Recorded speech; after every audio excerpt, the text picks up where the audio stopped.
right, what is going on, everybody? How you doing? Welcome to a bonus Saturday episode of Talking Buffalo, your weekday daily driver for Buffalo Sports Talk and more. My name is Patrick Moran. Thank you so much for watching, for listening. However you are consuming this podcast, I truly appreciate you all very, very much. Big shout out to both of our sponsors, Sunny Reds, 1841 Aber Road, just on the way from Highmark Stadium, and Imperial Pizza with two locations, one on Main Street near Canisius College, the other one deep in the heart of South Buffalo at 1035 Aber Road. Make sure you guys get out there and support both of those fine establishments. They support this show, plus they are two of the best places to go, drink, eat, and hang out in all of not just Buffalo, but Western New York. All right, this is going to be a Podbag episode today. I haven't done one of these. I don't think we've done one of these actually since right around the time when the regular season started for the Bills. So you're asking maybe, why a Saturday show? Well, primarily because I am making up for not having a show on Monday. I was out sick, and I'm going to be honest with you. I was hungover, tired, didn't feel well, and did not want to do a show on Sunday night, our taping for our Monday podcast with Joe. So I like to have 5 in a week, so I'm kind of making up for it today. Plus, I like doing these pod bags, and we don't really get a chance to do them much during the season. If you're not familiar, pod bag episodes are where you, the audience, you control the narrative, your questions, your comments, your takes.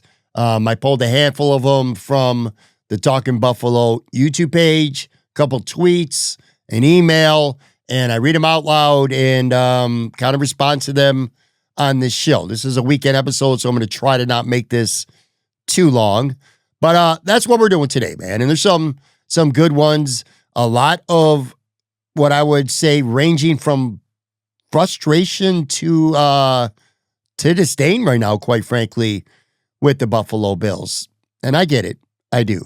Before I get going with that, though, I do want to let you know, if you haven't watched or listened to the Friday episode, go back and do that. It was a really good one. I got together with Bills beat reporter Matt Perino, and we did a show that we recorded live at Cheektowaga Country Club on Genesee Street.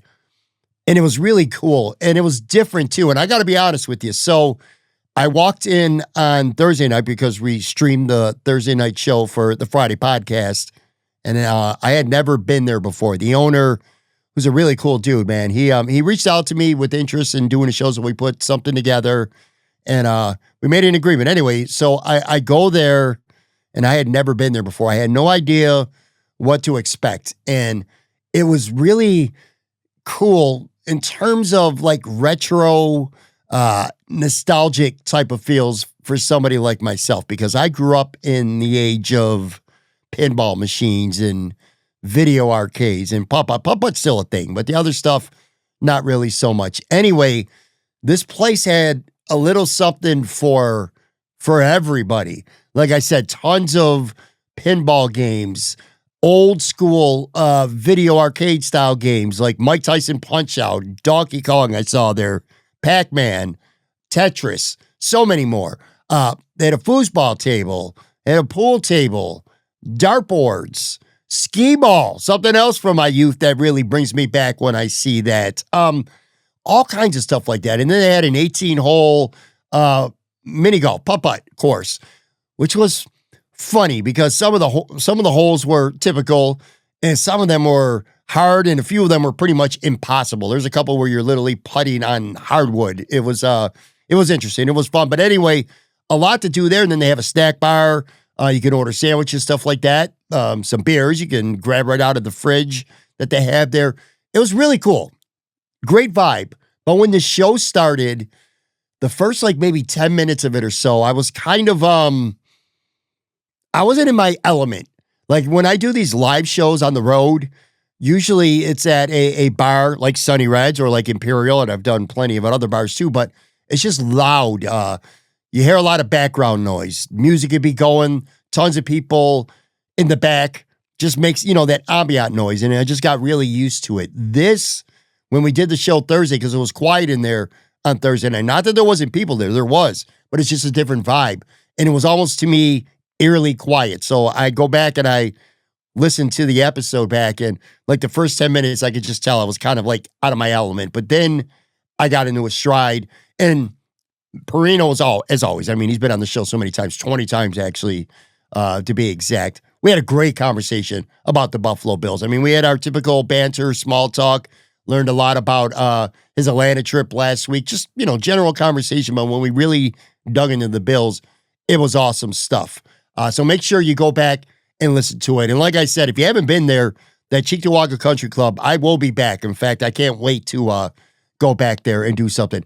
It's really cool. It's really cool. If you want to, I don't care if you're bringing your kids or you're going on a little date night or just meeting up with one of your friends, a little group outing or something like that. It's really cool because there's so much you could do there.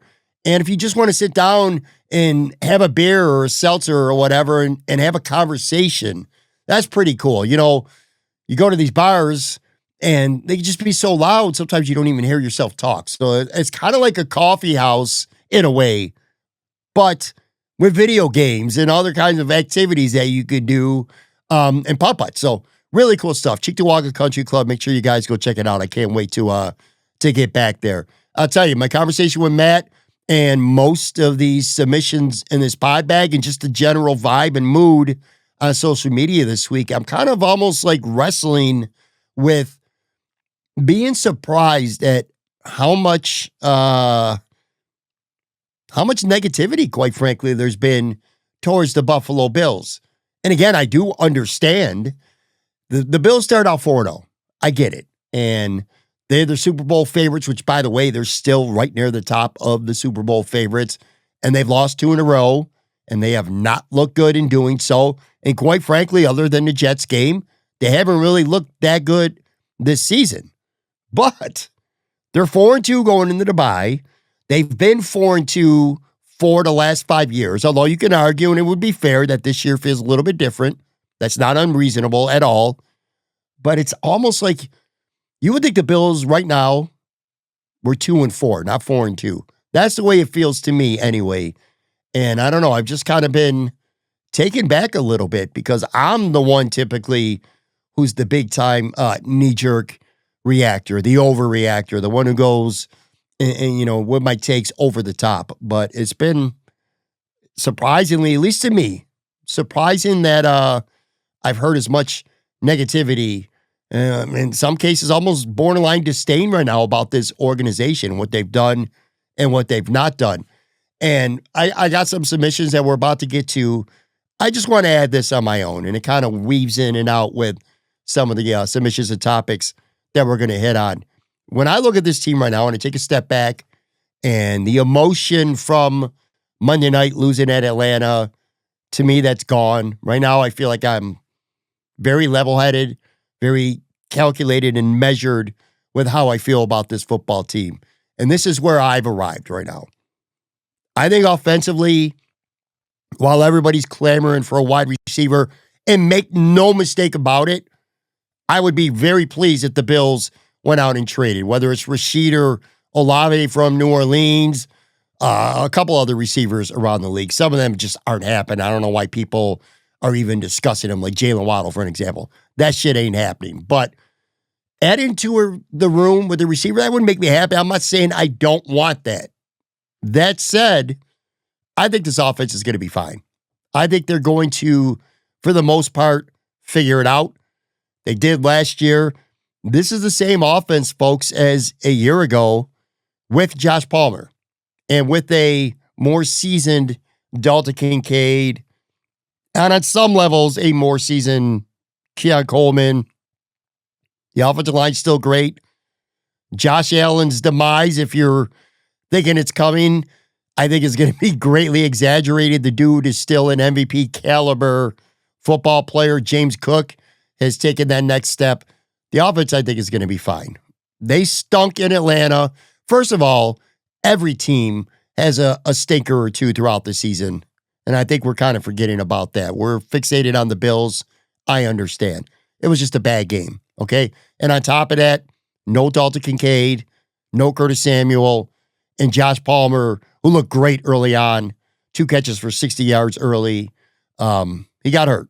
And I think that really stunted the offense on that day. I think getting Dalton Kincaid back, hopefully after the bye, Josh Palmer's probably going to be out a few weeks, but getting him back. Curtis Samuel, if he could actually stay on the field for any kind of prolonged stretch, I think this offense is going to be fine. All right. They'll score 30 or more points. Maybe not every week like they did last year, 8 straight games, but they're going to be right around that point. So I'm not concerned about the offense. Would I like another receiver? Of course I would. But even if they don't add to what they already have, I think I'm good with this offense. I think the defense is not good. I don't think this defense is going to be good, but I do think that the defense is going to at least improve some. I do think Michael Hoyt and Larry Ogunjobi, at least, even if it's just mildly to moderately, is going to improve the defensive line, which, by the way, I don't think has been a huge problem. I wouldn't say the defensive line's been lights out by any means, but I think when you look at the 3 levels of the defense, I think right now, by far, the defensive line has been the least of their problems. So they're going to get 2 reinforcements back, starting with this Carolina game after the bye. They'll be all right. Terrell Bernard, Matt Milano, big worry, not just physically, but they don't look like the same players. And I don't know how much injuries have been a factor with that. But even when they're on the field, they have not looked the same. Terrell Bernard was way better 2 years ago, and he was even better last year than he's been so far this year. Matt Milano was a stud at training camp. I thought he was pretty good to decent before the pec injuries came back. Is he going to be back after the bye? Hopefully so. He's been day-to-day. That's what Sean McDermott classified him earlier in the week. I do like Shaq Thompson in a backup role. Linebackers are the linebackers. The secondary, of course, is a big problem. But I do think they're going to do something. I don't know what, but I think they're going to do something with the secondary. I think they're going to be all right. Again, not great by any means, but they'll make a stop or two. They'll do enough that the offense could go and win the games. What worries me, what concerns me the most is the coaching. That's what, when I look at this team right now and I say, what's going to change? What's going to help the Bills get over the hump? Or what's going to stop the Bills, I should say, from getting to a Super Bowl? Like what happens every January. And I look at the coaching right now, and that's what concerns me the most. Sean McDermott and his staff, I could go back to the Atlanta and the Patriots games. They were not just outplayed, they were outcoached badly. And I get concerned about that. I go to the Atlanta game. I don't care that the offense didn't play well. I don't care how bad the defense played in the first half. What I do care about the most is how it always seems teams, in this case Atlanta, they did things defensively with the blitz. How are the Bills, and I know Atlanta had a bye and an extra week to prepare. I don't give a shit. Good for them. But how are the Bills? The Bills looked, the game plan on both sides of the football in that game to me, and this is bothersome, it looked like preseason style. Like they just had a base. They didn't game plan specific for Atlanta. We're like, we're just going to run our offense or we're going to run our defense. I don't know what Atlanta's going to do, but we're just going to run what we run. And it didn't work. And then you got Joe Brady, who back-to-back weeks now is getting artsy-fartsy at the most inopportune times. Now, I don't think that's going to happen anymore. I'd be willing to bet you're not going to see another 3rd or 4th down and short end around to anybody for the rest of the season. I don't give a shit if it's Elijah Moore, Dawson Knox. I don't care who it is. You're not going to see that again. Sean McDermott will make damn sure of that. But, I feel like Joe Brady lacks the creativity and I don't want to say the mind because I don't want to suggest he's not smart. But, I go back to the Kansas City game last year and the defense just seemed to confuse the Bills' offense at times. And it happens a lot.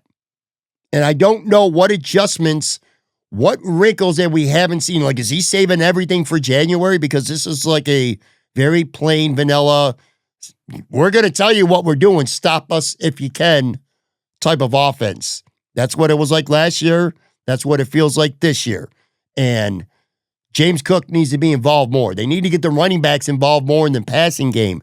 They need to have better plays designed to beat the blitz, because I'm going to tell you right now, other teams watch Atlanta, and if you think Atlanta blitz a lot, just wait until the Bills show that they'll make you pay for blitzing. They're not going to back off. So I'm concerned about that. I'm concerned about the defense. I go back to last year, Greg Rizzo, after they lost to the Chiefs in the title game, he admitted that Kansas City did things on offense that the Bills weren't prepared for. I don't know that I've seen that this year, because Drake London was just getting through simple soft zones for most of that first half last week. But I get concerned about that. What strategically, what schematically are the Bills going to do with coaching that other teams aren't prepared for? Because it always seems like the Bills aren't prepared for what the opposition is doing. So I'm very concerned about that. And then just Sean McDermott, big moments, big games. It's 4 or 5 days later. I said I'm level-headed about the Atlanta game, but I'm going to tell you, one thing that still bothers me is punting on 4th and 3 from the 49. That's a bad decision. Is Sean McDermott going to freeze again when it matters? I don't know. So anyway, I think the offense is going to be fine. I think the defense is not going to be fine, but I think they're going to be better than what we've seen. But it's the coaching that scares me. Let's get to a submission or two before a quick break here. At Randy Prokes 1869. Great show. I love your honesty. Something most Bills fans can't handle. The roster is just bad. The coordinators are not performing well. Brady really has been horrific at helping Josh this year. That jet sweep is a passive-aggressive FU to Sean for calling Brady's play calling too cute. They have forced Josh back into being an issue. That interception before the half was terrible. Desperate Josh.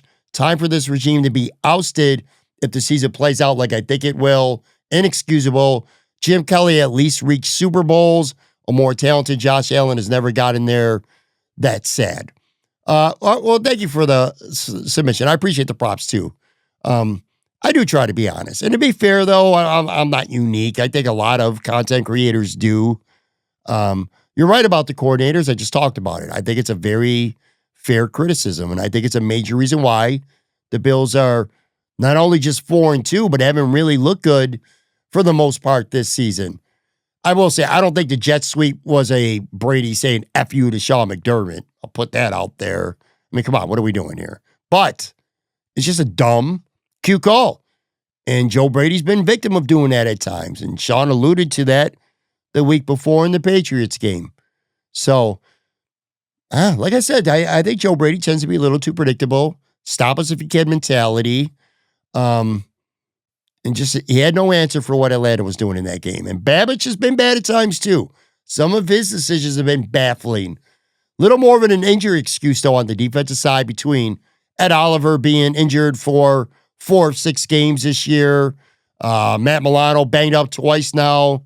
Bernard, less than 100%. I sure hope he is, because he looks like he's playing less than 100%. Kind of stuck with Trey White at corner because Dorian Strong got hurt, because Max Hairston got hurt, because Dane Jackson was a disaster. But neither coordinator's been good. And that's on Sean McDermott, too, at the end of the day. So, and I'm actually, and he said, it wasn't even a thought. I'm a little surprised. I thought there would be a chance that Sean McDermott would have taken over the play calls. And I agree. It's inexcusable to not do everything and anything while you still have a prime Josh Allen.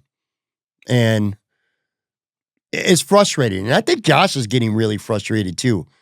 Like, it was a little concerning. If I had 2 lingering concerns from that Atlanta game on Monday night, one would be, like I said, just the coaching and the game planning just felt like August preseason football to me. And I also didn't love Josh Allen's demeanor. He's angry. He's frustrated. He's annoyed. Kind of looked like one of those, I can't trust my teammates again from a couple years ago, so I got to go and be Superman and do it myself. That wasn't the case last year when he won MVP. But in the past, where he's had some issues, it's because it felt like he tried to force things and do a little bit too much, because I feel like there's a little bit of a lack of trust in some of his teammates. He'll never say that. He'll never put it on anyone. He will take the blame for everything. He's great at taking accountability, but from time to time, I think that's what you see with Josh, and that's the kind of the body language that I felt from him. One thing you said I don't agree with whatsoever is that this regime will be ousted if they fall flat again in January. I just don't see that happening. The only way I can see that happening is if Josh Allen goes to Terry Pegula directly and says, yo, I can't win with these guys. We got to get a new head coach. I need a new head coach. I don't want to play for Sean McDermott. I don't like the job Brandon Beane's doing. He's not getting me what I need. These guys got to go. We got to make changes. That's the only way it might happen. It's not going to, but that's how it could happen. I get the anger, though. I really do. It's mostly warranted right now. This team is struggling, and they're not playing well, and they're not looking well. So I truly get it. All right, quick break. Come back on the other side, and we'll start to fly through some more of these.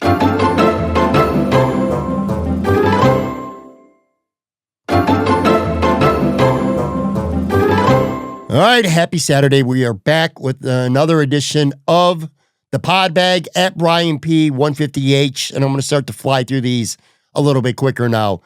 Years of bad drafting is catching up to them. Rap doesn't want to tackle any longer. Undersized, and slow defense. Thanks, Brian. And, it feels like three separate takes you just threw at us, all rolled into one. I'd say years of missing the mixed results at the top of the draft is definitely a factor that's not helping them. Obviously, Kyrie Elam, 2022, he's a bust. Because of that, you go use a first-round pick out of corner this year who's hurt. Well, that's not, that's nobody's fault. But you don't have to make that pick if Kyrie Elam pans out for you. But, and last year, feels not so great right now. Keon Coleman, Cole Bishop, Dwayne Carter, your first three picks from a year ago. You can't really say much about Max Harrison and TJ Sanders because they're hurt. And they're legit first-year rookies. Landon Jackson, too. He's played the last couple of weeks, but for the most part, he's kind of a red shirt guy. You got to give it at least a year before you can even start to get an idea of what you may have, which is the case in Keon and Bishop and Dwayne Carter. And I know Dwayne Carter didn't play this year. He's already out for the season. But before he tore the Achilles at practice, he was headed towards being like the fifth defensive tackle on this team. So drafting has definitely been an issue. But the biggest thing to me is the receiver with Keon. And it's hard to think, we're complaining about this offense a lot. And again, a lot of it is very valid. But it's hard to think if the Bills just took Landon McConkey last year instead of Keon Coleman, how different it would be. Or, even though he didn't do much Monday for Atlanta, Xavier Watts, if you take him instead of Jackson, you probably don't have a safety problem. Or, at least as of right now, forget about the injury part, Trey Amos or Will Johnson, two corners who a lot of people were mocking to the Bills. Actually, Will Johnson was expected to be gone. The Bills passed on both of them, and they took Max Harrison. So, I don't know, man. In fairness to Brandon Beane, he's also nailed some picks over the past few years as well. Like James Cook and Dalton Kincaid are the best players on this offense aside from Josh Allen, and those were two great early picks. Osiris Torrance has been a really good second-round pick as well. So, mixed results with drafting, but yeah, it needs to be better. And as for Taylor Rapp, dude, his play has fallen off a cliff this season. It's borderline wild to see right now. If Sean replaces Taylor Rapp, like I think coming off this bye week, when we get in the next week, and the Bills go back to practice on Wednesday, which I think is the next time Sean will speak to reporters, will Taylor Rapp be replaced as a starter? I think that's like maybe the single biggest question coming off this bye. And then you said slow and undersized defense. I don't know about slow, kind of. But you could have speed. Max Harrison could be back soon. Jordan Hancock could be in there realistically before the end of the season. There's speed in the back end right there. Michael Hoyt's a good athlete. I don't think speed is an issue other than Rapp and Trey White. Undersized kills them at linebacker, I feel like, more than anything else on this defense. I think architecturally, when you look at the Bills' defense, I think what holds them back the most is just having undersized linebackers. And I wouldn't be surprised with Matt Milano being in his last year if that's something that starts to get addressed as early as this coming off season. At Justin Wing 2544, looks like, hold on, I'm sorry. He says, like Jerry Rice once said, everyone eats doesn't win championships. Got to get the ball to your playmakers, but the Bills don't have anyone but Cook.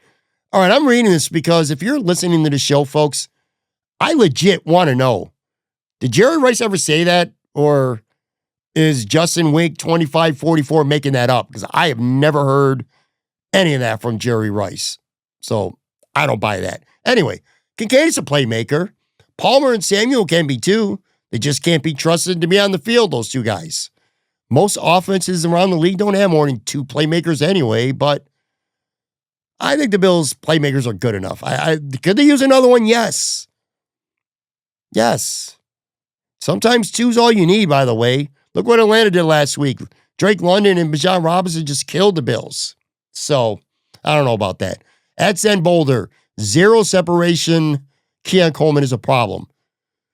Keon Coleman is a problem if your expectation for him is to be a consistent top-line receiver. He's not.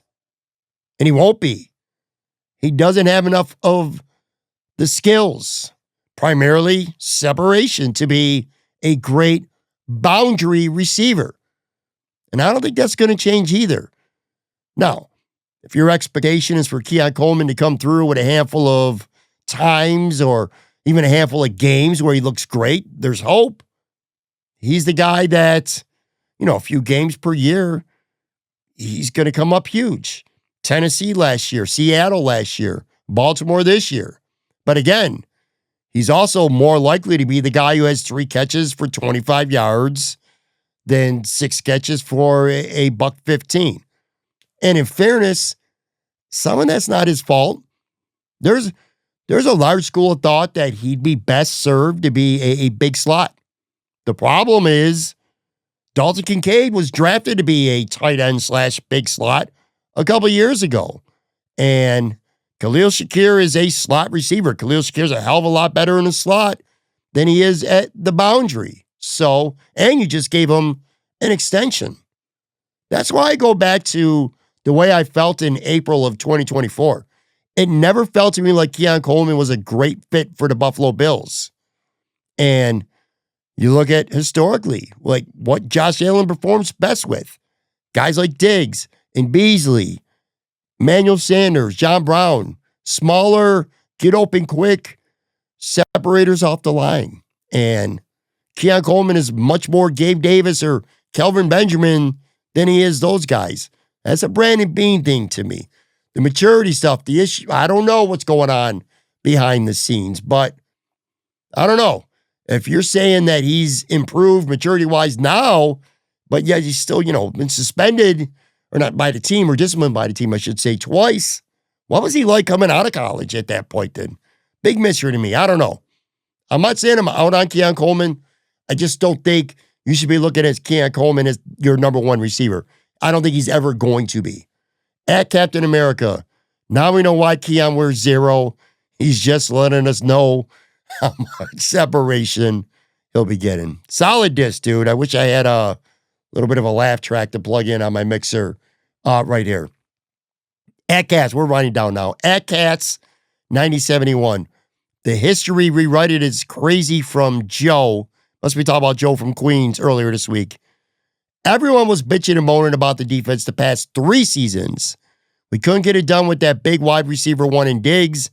So what exactly are we talking about here? It's been obvious that injuries in December and January hurt the Bills' chances, but the larger problem lately is the play calling becoming stale and unpredictable. I think he meant predictable. Everyone will celebrate when Keon and Shakir and Palmer, etc., make those big plays and help us with those wins. But y'all are also the first to call them bust for games where they are underutilized because of Brady and sometimes because Josh gets frazzled and caves after his second read. The playbook has to get better. Let's start there. Even if we get a star wide receiver one, if Brady's schemes don't improve, what's the point? If Josh doesn't trust them or himself, what's the point? Bad throws are bad throws regardless of who's on the other side. Good take, man. I respect that take. I don't really have much to add, but I will say this. The Joe Brady part, what you were talking about, What happened literally the week he got hired after Ken Dorsey got fired? Everybody eats kicked in, and suddenly Stephon Diggs, who was your primary target share alpha wide receiver one for a couple of years and was incredible at being that, he got phased out real quick. It's a fair point to ask. In a Joe Brady offense, will a wide receiver one work? Somebody who's going to command the football. We thought maybe that might be Amari Cooper last year. Not even close. If they go get a Chris Olave or a Jacoby Myers or hell, even a Jalen Waddle, how effective will they be? Will they be a true wide receiver one in a Joe Brady Buffalo Bills offense? So of all the takes in that, that's my biggest takeaway from that is, and it's a fair point. And by the way, Stephon Diggs still looks like a wide receiver one a couple of years later, too. At Joseph Tedesco, 67-37. If Terry Pegula won't fire Kevin Adams, he sure as hell ain't going to fire Bean and McDermott. This team has had Josh Allen hiding behind mistakes and bad drafts for years. What a joke. All right, now see, this is the pulse, the general pulse, how I feel fans are thinking about the Bills right now. Josh Allen does hide a lot of mistakes. They have had some, I don't know about bad drafts, but I'll say mixed drafts. I still say what a joke is a little bit hyperbole. It's a good football team. The AFC, there are no standouts in the AFC. The Bills, right now, even at this moment, have as good of a chance as I feel like anybody to come out of the AFC and go to the Super Bowl. But to your primary point about that Pegula won't fire McDermott or Bean, I've said it many times too. McBean, we'll call him. Neither's getting fired unless Josh Allen went to Terry directly and said, can't win with these dudes, and I've had it. And I want to be clear, I don't see that happening. And even if it did, I don't even know if that would matter. Maybe it does, but that would be the only way. And I'm not saying Terry Pegula doesn't want to win, that he doesn't want to win a Super Bowl, or that he hasn't or won't do what it takes in terms of adding players and contracts all the way up to the salary cap, unlike the hockey team. But I think the line kind of gets drawn with the head coach and GM for him. I think Terry Pegula loves, above all else, being profitable and being a perennial contender because that's what the Bills have been. That's great for business. Would I move on from McDermott? Well, that's the other thing too, folks. That depends.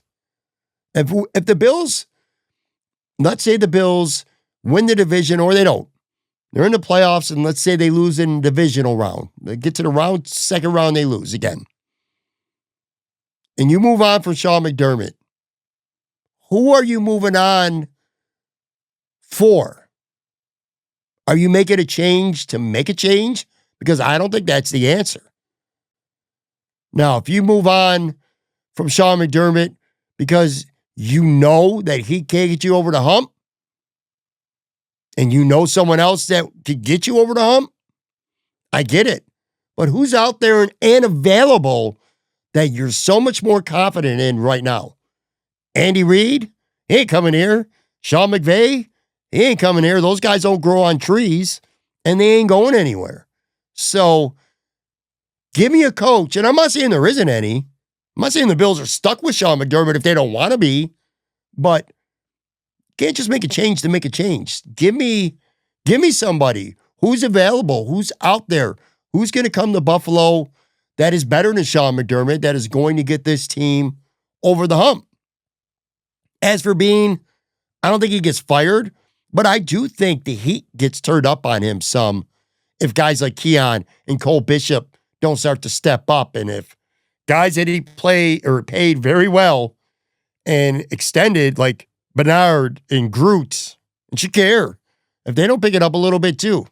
So I think there's heat to be had on both coaches or Coach GM, but I don't think either of them is getting fired no matter what. At Mr. Dittrell, Jordan Poyer needs to replace Rapp. For one, a drastic difference right there. I can't believe how bad Rapp is. Talked about Rapp earlier, but yes, it's worth saying again. I think through 6 games, he's probably been the worst player on the field for the Buffalo Bills. I think he edges out Trey White and Terrell Bernard, who I think has been pretty lousy so far this season. I think there's a chance to see Poyer, whether it's for Rapp or for Bishop. And probably, if you do see Poyer, I'd be willing to bet it's for Bishop. And I'm going to be honest with you, I don't love it. I'm not sure Jordan Poyer is an upgrade either. Good story, great name, great career, but what does Jordan Poyer have left? Don't go buy a handful of reps, and then included a nice shoestring tackle of a John Robinson on Monday night. Yes, the defense did look better on Monday when he came into the game, but how much of that was Jordan Poyer, I'm not hating. I'd rather have him than Taylor Rapp. I'm just saying my expectations, I don't think the secondary is going to dramatically improve because you benched Taylor Rapp and inserted Jordan Poyer into the secondary. Or that you benched Cole Bishop and inserted Jordan Poyer into the secondary. The guy I want to see, and I keep talking about it, is Jordan Hancock. I think he brings speed to the position that lacks it. I think he had plenty of big game experience at Ohio State. I would love for Sean McDermott to get over his phobia of playing rookies if he doesn't need to, especially when it comes to safety, having to know the playbook, all that stuff. Look how Taylor Rapp's been in for a few years. He knows the playbook better than anybody. What does that mean if you can't physically produce? Cole Bishop has been very up and down. He's still struggling. I feel like starting Jordan Hancock right now would almost feel like the Bills just traded for a safety. And I'm starting to wonder a little bit if Sean McDermott would rather Hancock be groomed to take over for Teron Johnson at some point in the slot. Certainly not happening this year. That's not happening. But Perino talked about Teron Johnson on the show yesterday, maybe eventually becoming a safety. Maybe that becomes a reality next year. Teron safety, Jordan Hancock becomes your slot. Assuming Teron's still here past this season. But I can't be thinking about the future. We're in the middle of another season where the Bills are in the mix. Another season, Josh Allen's last in his 20s. If Jordan Hancock's a better athlete and a better safety right now than Cole Bishop or Taylor Rapp, he needs to be out there. I don't give a shit if he's a rookie or not. Two quick Sabre ones that we're banging out of here. At Joe U9L. The Sabres are the reason I haven't watched hockey or enjoyed it in 25 years. Why waste my life? Ken and Av lived through back-to-back 2-14 seasons with the Bills in the 80s, always knowing someday they'd be good, like the 90s Bills, but nobody with any sanity will think the Sabres will ever do anything. This team had the best goalie to ever play, the Nolan Ryan of hockey and Dominic Hasek, and couldn't win. No life, no heart, no results. Man, it's a strong take. Nolan Ryan, that's an interesting example to use. Is he really like the GOAT pitcher? Anyway, I get it. Trust me, I do, man. 14 years is unfathomable. And yes, that win Wednesday over Ottawa felt great, but this team still doesn't feel good. They're light on talent, light on depth. A GM he's been over his head from day one, should not have been the GM. Didn't come up, didn't earn that job. You're not the only one I've talked to that says they literally stopped watching the Sabres or hockey altogether because they just can't take it anymore.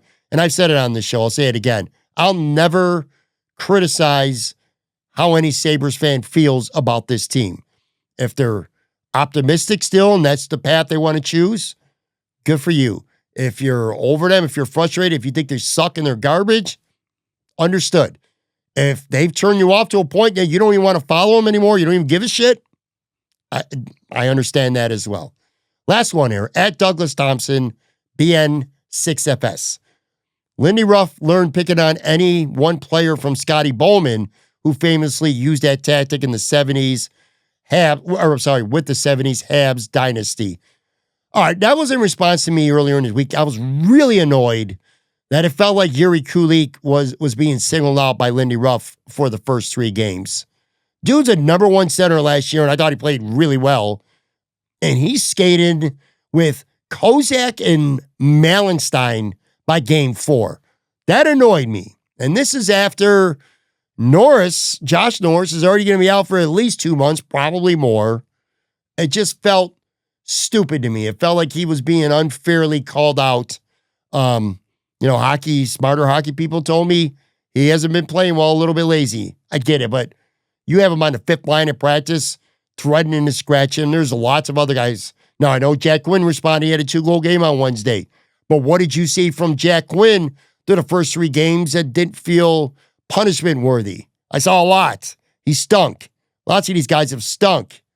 I don't know. It just felt like Kulik was a bad example to make. I didn't like it. Maybe my take is wrong. Maybe my feeling is wrong. I will say Friday's practice, he's back on the first line right now with Tage Thompson and Benson, which I believe is what they went to at the end of last season. So we'll see how that plays out. But I can't really talk anymore about the Sabres because I need to see a little more sample size from them before I can really get all in on my thoughts with this team for this year. I'm still pissed off about the banking on Josh Norris thing. That really annoys me. But again, a couple injuries, guys coming back now.